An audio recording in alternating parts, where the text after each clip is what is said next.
Hello दोस्तों, मैं हूँ लिटरेचर लवर और आपके लिए लेके आई हूँ चार्ल्स डिकेंस की one of the famous novel the old curiosity shop. अगर आप मेरे चैनल पर पहली बार आए हो तो लाइक एंड सब्सक्राइब करना मत भूलिएगा और हाँ, बेल आइकन को भी दबाना मत भूलें। शुरू करते हैं हमारी नॉवेल। और इस नॉवेल के पहले हम चार्ल्स डिकेंस के बारे में एक ब्रीफ छोटा सा इंट्रोडक्शन ले लेते हैं। तो चलिए दोस्तों, स्टार्ट करते हैं। Charles Dickens 1812 to 1870, Victorian writer and known for fictional characters. Charles Dickens, very popular novelist and also social critic. Dickens की जो नॉवेल्स है दोस्तों, उसमें picaresque novel tradition, melodrama and novel of sensibility का इन्फ्लुएंस हमें देखने को मिलता है। His biography the life of Charles Dickens, published in 1872 to 74, written by John foster.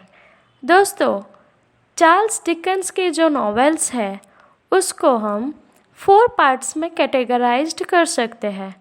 First part 1830s novels, second 1840s novels, third 1850s novels and fourth 1860s novels.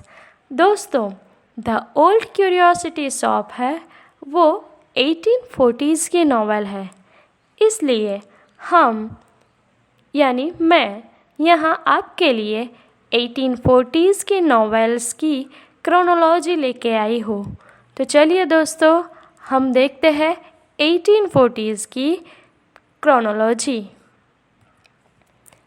His 1840s works, Barnaby Rudge, published in 1841, Christmas Carol, published in 1843, Dombey and Son, published in 1848, David Copperfield, published in 1850।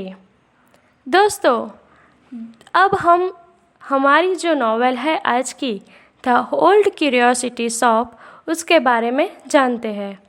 The old curiosity shop serialised हुई थी 1840 to 1841 में और book form में आई थी 1841 में।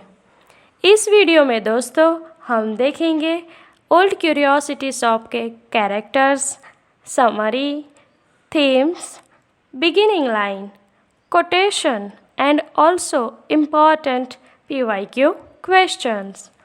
तो दोस्तों, आगे बढ़ते हैं हम कैरेक्टर मैप की ओर। नेल ट्रेंट हमारी इस नॉवेल की मेन कैरेक्टर है। वर्चुअस, ब्यूटीफुल, ऑर्फन गर्ल है। वो सिर्फ 14 इयर्स ओल्ड भी नहीं हुई है, सिर्फ क्वाइट 14 मतलब कि 13 साल की लड़की है। नेल ट्रेंट अपने ग्रैंडफादर के साथ रहती है। ग्रैंडफादर का नेम इस नॉवेल में कहीं भी रिवेल्ड होता नहीं है। ग्रैंडफादर की एक शॉप है, वहाँ छोटी बड़ी सब चीज़ें बिकती है।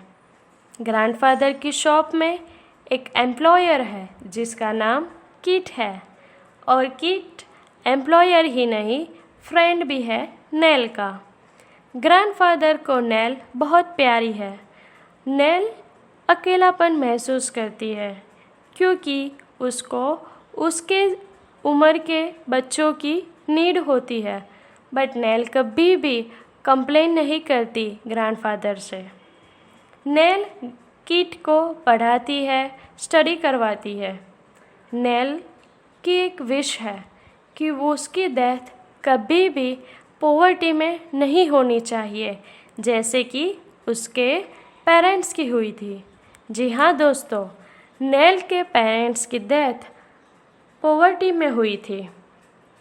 ग्रैंडफादर इसीलिए नेल के लिए अच्छी इनहेरिटेंस, गुड इनहेरिटेंस जमा कर रहे हैं। इसलिए ग्रैंडफादर छुपके से सीक्रेटली गैम्बलिंग कर रहे हैं और गैम्बलिंग के लिए वो पैसे डैनियल क्विल्प से लेते हैं। डैनियल क्विल्प इस नॉवेल का एंटागोनिस्ट है, विलेन है। यस दोस्तों, another important character is Daniel. Daniel की क्वालिटीज़ देखें तो डैनियल मैलिशियस है, black eyed person and dwarfish है वो। जी दोस्तों, डैनियल मनी लेंडर है, इसका बिजनेस यानी वो पैसे देता है और इंटरेस्ट लेता है। ग्रैंडफादर गैम्बलिंग के लिए डैनियल के पास से पैसे बोरो करते हैं और गैम्बलिंग खेलते हैं। डैनियल की पहले से ही नज़र होती है ग्रैंडफादर की शॉप पे, इसीलिए ग्रैंडफादर को वो पैसे देता रहता है। एंड एक टाइम ऐसा आता है कि ग्रैंडफादर के पास पैसे होते नहीं हैं और डैनियल को लौटाने होते हैं, इसीलिए ग्रैंडफादर को अपनी शॉप डैनियल को दे देनी पड़ती है। ग्रैंडफादर एंड नेल दोनों टूट जाते हैं, बहुत ही सैड हो जाते हैं, बट अब उनके पास कोई रास्ता नहीं है, इसलिए नेल ग्रैंडफादर को मिड इंग्लैंड ले जाती है। उसके बाद नेल का ब्रदर है फ्रेडरिक। फ्रेडरिक जो है वो सोचता है कि ग्रैंडफादर ने नेल को देने के लिए कुछ अच्छी इनहेरिटेंस जमा की होगी, तो क्यों ना उस इनहेरिटेंस का हाफ पोर्शन मुझे भी मिलना चाहिए। इसलिए फ्रेडरिक डिक स्वीवलर को फ्रेंड बनाता है और कहता है कि तुम मेरी सिस्टर नेल से शादी करो। क्यों? क्योंकि वो डिक को कहता है कि देखो, तुम नेल से शादी करोगे तो नेल की जो इनहेरिटेंस है वो तुम्हें भी मिलेगी, तो तुम मुझे उसका हाफ पोर्शन दे देना। देखा है दोस्तों, फ्रेडरिक कितना ग्रेडी पर्सन है और उसके साथ डिक स्वीवलर भी ग्रेडी पर्सन है। इसलिए उसके बाद फ्रेडरिक और डिक दोनों नेल एंड ग्रैंडफादर को ढूंढते हैं, बट वो लोग मिलते नहीं हैं। फ्रेडरिक, डिक एंड डैनियल एक हो जाते हैं, ज्वाइन कर लेते हैं, उनकी तीनों की कंपनी बन जाती है और तीनों मिल के नेल एंड ग्रैंडफादर को ढूंढते हैं, बट वो लोग मिलते नहीं हैं। उसके बाद जो डैनियल है वो डिक को अपनी आंखों के सामने रखना चाहता है, इसलिए उसको एक रूम में रखता है और कहता है कि आज से तुम मेरे क्लर्क हो। अब डिक स्वीवलर वहाँ की जो मेड सर्वेंट होती है उसको मिसट्रीट करता है और मिसट्रीट करने के बाद उसको निकनेम दे देता है मोहिकन्स। इम्पॉर्टेंट है दोस्तों, याद रखना। नेल और ग्रैंडफादर, नेल बहुत थक चुकी होती है, अब उसकी ये थकान की इफ़ेक्ट उसके हेल्थ पर भी देखने को मिलती है, बट वो ग्रैंडफादर की बहुत केयर करती है। नेल ग्रैंडफादर को एक फिक्शनल टाउन पे ले जाती है। उस फिक्शनल टाउन का नेम स्पेशली चार्ल्स डिकेंस ने कहा है टोंग, श्रॉपशायर। इम्पॉर्टेंट नेम है दोस्तों, याद रखना। फिक्शनल विलेज का नेम है टोंग, श्रॉपशायर। किट जो ग्रैंडफादर की शॉप पे एम्प्लॉय था, अब ग्रैंडफादर की शॉप तो चली गई है, इसलिए किट अब न्यू एम्प्लॉयर है मिस्टर एंड मिसेस गारलैंड के वहाँ। जी हाँ दोस्तों, मिस्टर एंड मिसेस गारलैंड वो बहुत अच्छे काइंड पर्सन है एंड किट को भी बहुत अच्छा बिहेव करते हैं। किट वहाँ जॉब कर रहा होता है तो वहाँ एक अजनबी इंसान आता है जिसका नाम सिंगल जेंटलमैन है। सिंगल जेंटलमैन कि नेल एंड ग्रैंडफादर के लिए इंक्वायरी करता है। किट सुनता है, बट उसी टाइम पे किट को किडनैप कर लेता है डैनियल। डैनियल किट को किडनैप करके डिक को जहाँ रखा होता है वो रूम पे ले जाता है और किट से पूछताछ करता है, इंक्वायरी करता है नेल ट्रेंट और ग्रैंडफादर के बारे में वो क्या जानता है। किट सब कुछ बताता है और डिक हैप्पी होके मेड सर्वेंट की जो हैट होती है वो किट को पहना देता है और बोलता है कि किट बेकसूर है, किट को जाने दिया जाए। इसलिए किट को जाने दिया जाता होता है। अब mister and Mrs garland and single gentleman nail और ग्रैंडफादर को ढूंढते हैं, बट वो मिलते नहीं हैं। बहुत ढूंढने के बाद मिस्टर एंड मिसेस गारलैंड को एड्रेस मिलता है नेल का और वो तीनों नेल से मिलने जाते हैं, बट बहुत देर हो चुकी होती है। नेल की डेथ हो चुकी होती है और ग्रैंडफादर भी अब डेली नेल की ग्रेव के बाजू में बैठ के उनकी डेथ का इंतज़ार करते हैं और थोड़े ही मंथ में ग्रैंडफादर की भी डेथ हो जाती है। नेल, ट्रेंट एंड ग्रैंडफादर की डेथ तो हो ही जाती है, बट लास्ट में डैनियल की भी डेथ हो जाती है और जो किट होता है वो ट्रांसपोर्टेशन में जुड़ जाता है। दोस्तों, ये थी हमारी होल स्टोरी, होल नॉवेल। आपको अच्छी लगी होगी और आगे भी मैं आपके लिए लेके आई हूँ इस नॉवेल की बिगिनिंग लाइन।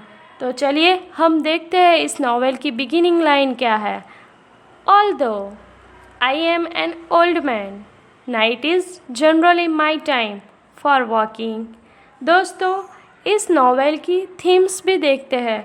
इस नॉवेल की थीम्स में है गुड वर्सेस एविल। हमें पता है गुड जो है वो नेल ट्रेंट प्रेजेंट करती है और एविल डैनियल क्विल्प। इस नॉवेल में दोस्तों ग्रीड भी एक थीम है, क्योंकि ग्रीड हमने मोस्ट ऑफ सभी कैरेक्टर्स में देखी है, जैसे कि डैनियल, डिक, फ्रेडरिक और ऑल्सो कहीं ना कहीं ग्रैंडफादर में भी हमें ग्रीड दिखाई देती है। अब आगे इस नॉवेल का फेमस कोटेशन है, the ties that bind the wealthy and the proud to home may be forged on earth, but those which link the poor man to his humble heart are of truer metal and bear the stamp of heaven। दोस्तों, ये थी हमारी पूरी novel. आपके सामने आपको अच्छी लगी होगी। अब दोस्तों बारी है PYQ की। तो 2018 में नेट एग्ज़ाम में ये PYQ पूछा गया था। Identify the character, a black-eyed dwarf who constantly revealed a few discolored fangs that were yet scattered in his mouth and gave him the aspect of panting dog। दोस्तों, आपको मैं 20 second देती हूँ इस क्वेश्चन का आंसर देने के लिए।